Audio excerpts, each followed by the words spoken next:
नमस्ते, मेरा नाम है अनुजा। नमस्ते, मेरा नाम है भाषा। हम सिटी पैलेस म्यूज़ियम में आर्ट कंजर्वेटर्स हैं। हमारा काम है म्यूज़ियम कलेक्शन का ध्यान रखना। जैसे आप कह सकते हो, हम उनके डॉक्टर्स हैं। जब हम बीमार पड़ते हैं तो हम हॉस्पिटल जाते हैं डॉक्टर्स को दिखाने। वो हमारा चेकअप करते हैं और दवाइयाँ देते हैं। ठीक उसी तरह से जब म्यूज़ियम ऑब्जेक्ट ख़राब हो जाता है तो वो कंजर्वेशन लेबोरेटरी आता है ठीक होने। सिर्फ म्यूजियम में रखे सामान ही नहीं, आपके और हमारे घर में रखी हुई चीजें भी उतनी ही इम्पोर्टेंट हैं, जैसे बुक्स, फोटोग्राफ्स, पेंटिंग्स, टेक्सटाइल्स और फर्नीचर। इनमें से कई सामान आपके ग्रैंड पेरेंट्स जितनी ओल्ड हो सकते हैं, लेकिन अब उनकी हालत एक न्यूबॉर्न बेबी जितनी डेलिकेट हो गई है। इस वीडियो में हम आपके साथ कुछ ऐसे प्रैक्टिकल सॉल्यूशंस शेयर करेंगे जिनको घर पर ही फॉलो करके आप अपने पेपर पर बने हुए सामान जैसे बुक्स, फोटोग्राफ्स और पेंटिंग्स को लंबे समय तक हेल्दी रख सकते हैं। ये प्रैक्टिकल सॉल्यूशंस उतने ही आसान और घरेलू हैं जितने कि आपकी मम्मी के हाथ का हल्दी वाला दूध।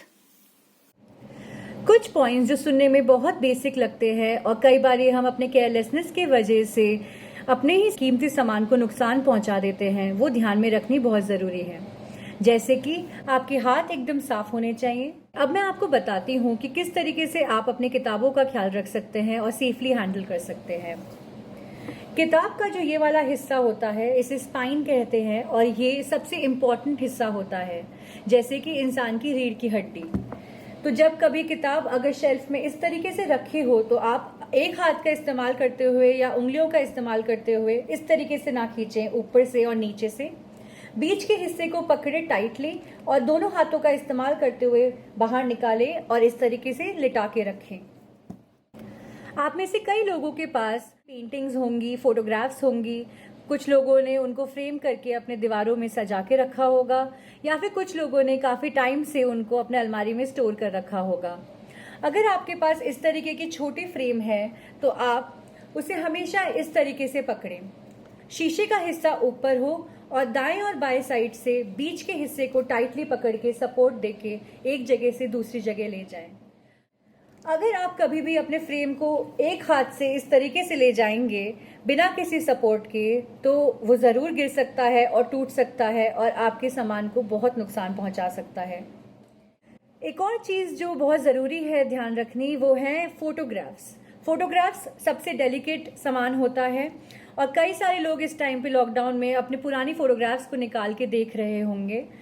जो लूज फोटोग्राफ्स होती हैं, जो किसी फ्रेम में नहीं होती है, तो उनको हमेशा इस तरीके से पकड़ना ज़रूरी है, एजेस से।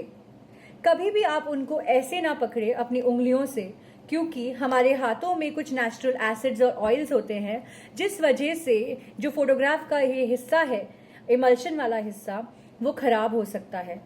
हमारे फिंगरप्रिंट्स भी इसमें परमानेंट निशान बना सकते हैं। तो फोटोग्राफ्स को हमेशा इस तरीके से एज से ही पकड़ें। अगर आपके पास ग्लव्स हैं, जिस तरीके से मेरे पास नाइट्राइल ग्लव्स हैं, तो मैं इनका भी इस्तेमाल कर सकती हूँ। आप किसी भी तरीके के ग्लव्स को इस्तेमाल कर सकते हैं। Use and throw plastic gloves या फिर कॉटन के ग्लव्स होते हैं, उस तरीके से। कभी भी फोटोग्राफ्स को एक के ऊपर एक स्टैक करके ना रखें, क्योंकि इनमें जो इमल्शन होता है वो ज़्यादा ह्यूमिडिटी के होने की वजह से चिपचिपा हो जाता है और फोटोग्राफ्स एक दूसरे से चिपक सकती हैं। कभी अगर ऐसा हो तो आप प्लीज़ उनको इस तरीके से जोर लगा के निकाल के सेपरेट करने की कोशिश ना करें। प्रोफेशनल हेल्प लें और कंजर्वेटर को कांटेक्ट करें। मैं आपके साथ कुछ ऐसे पॉइंट्स शेयर करूंगी जिनको ध्यान में रखकर आप अपनी बुक्स, फोटोग्राफ्स और पेंटिंग्स को घर पर सेफली स्टोर कर सकते हैं। ये सेफली स्टोर करने का सबसे अच्छा कमरा वो होगा जो हो cool, dry, dark and clean. यानी जहां टेम्परेचर नॉर्मल हो, जहां ह्यूमिडिटी बहुत ज्यादा ना हो, जहां लाइट कम हो और जो साफ सुथरा हो। ऐसे कमरे अवॉइड करें जहां घर की बाहरी दीवारें हों, क्योंकि इन पर धूप पड़ती है जिससे कमरे का टेम्परेचर फ्लक्चुएट होता है। ऐसे कमरे भी अवॉइड करें जहां सीपेज का इशू हो या जहां खिड़कियों से बहुत ज्यादा धूप आती हो। हम कई बार अपने घर का सामान बेसमेंट या एटिक यानी अटारी में स्टोर करते हैं। अपनी बुक्स एंड फोटोग्राफ्स के साथ ऐसा ना करें, क्योंकि इन जगहों पर कई बार एनवायरनमेंट स्टेबल नहीं होता, पेस्ट यानी कीड़े मकोड़ों का प्रॉब्लम होता है और लीक्स और सीपेजेस का भी इशू रहता है। अपने सामान को ऐसी अलमारी में स्टोर ना करें जहां नया पेंट या वार्निश हुआ हो, जब तक उसकी स्मेल पूरी तरह से खत्म नहीं हो जाती। अपनी बुक्स एंड फोटोग्राफ्स को अलमारी या बक्सों में स्टोर करते समय ध्यान रखें कि वो डायरेक्टली मेटल या लकड़ी के कांटेक्ट में ना रहें। इसके लिए आप उन्हें क्लीन व्हाइट पेपर पर रख सकते हैं या क्लीन व्हाइट बेडशीट्स में रैप कर सकते हैं। इसे आप 6 महीने में एक बार चेंज कर दें। अपने सामान को कभी भी न्यूज़पेपर के कांटेक्ट में ना रखें। कीड़े मकोड़ों का और फंगस का ध्यान रखें। घर में अगर सीपेज वाली दीवार से सटी अलमारी में या फिर किसी कोने में जहां ह्यूमिडिटी ज्यादा है हम पेपर से बना सामान रखें तो उसमें फंगस आ सकता है, जैसे कि ये पेंटिंग। कीड़े मकोड़े पेपर को बहुत नुकसान पहुंचाते हैं। जैसे कि आप देख सकते हैं कि इस पेंटिंग को कितनी सारी जगहों से कीड़ों ने खा लिया है। इसके लिए एक आसान तरीका है कि आप एक साफ कपड़े में जीरा, लौंग या टोबैको लीव्स की एक छोटी पोटली बना सकते हैं, जिसे आप अलमारी या बक्से में कोने में रख दें। ध्यान रखें कि इसे डायरेक्टली अपने बुक्स या फोटोग्राफ्स के कांटेक्ट में ना रखें। इसे 3 महीने में एक बार चेंज कर दें और हर बार कोई दूसरी चीज रखें, जैसे एक बार जीरा तो दूसरी बार लौंग।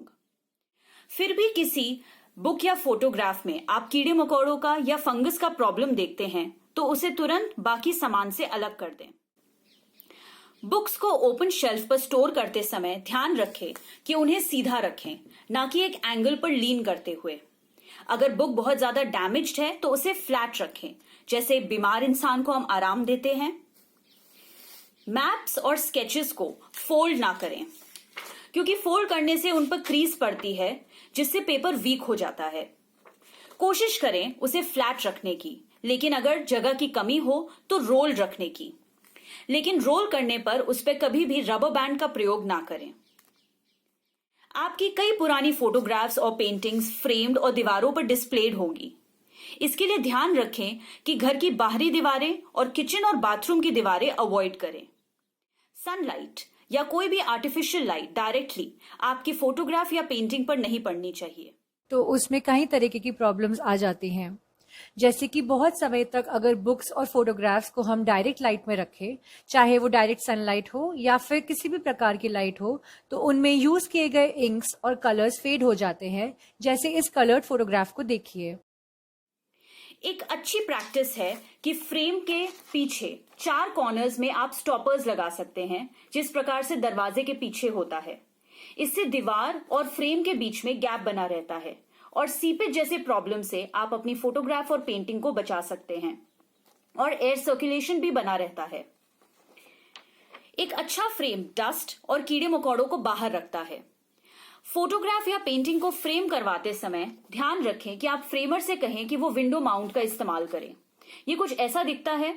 इसमें फोटोग्राफ और पेंटिंग माउंट के एक तरफ और ग्लास दूसरी तरफ रहता है। इससे दोनों में गैप बना रहता है। इस गैप के ना होने से फोटोग्राफ या पेंटिंग ग्लास से चिपक सकता है, जिससे उसे नुकसान पहुंच सकता है। एक और बात ध्यान रखें कि फ्रेम करवाते समय कभी भी फोटोग्राफ या पेंटिंग पर किसी प्रकार का टेप डायरेक्टली इस्तेमाल ना करें। आप अगर सिर्फ अपने सामान को सेफली हैंडल करें और अच्छे से प्रॉपरली स्टोर करें और हमारी कही हुई सारी बातों का ध्यान रखें, तो आप इन्हें काफ़ी सारे डैमेजेस से बचा सकते हैं। फिर भी अगर एक्सीडेंटली कुछ ज़्यादा डैमेज आप नोटिस करें तो प्लीज़ खुद से उसे ठीक करने की कोशिश ना करें और प्रोफेशनल हेल्प ले कंजर्वेटर्स को कांटेक्ट करें, ताकि वो इनकी लाइफ और आगे बढ़ाए और हमेशा आपके फैमिली का एक हिस्सा बनाए रखने में मदद करें। हम होप करते हैं कि आपको इस वीडियो की इन्फॉर्मेशन यूजफुल लगी होगी और आप अपने कीमती सामान को, जो खुद काफी टाइम से लॉकडाउन में है, उसे अपने लॉकडाउन का कुछ हिस्सा डिवोट करेंगे और आगे भी अपने बिजी शेड्यूल से समय निकालेंगे और अपनी फैमिली के साथ मिलकर अपनी फैमिली हेरिटेज का ध्यान रखेंगे। Thank you. Stay home and stay safe.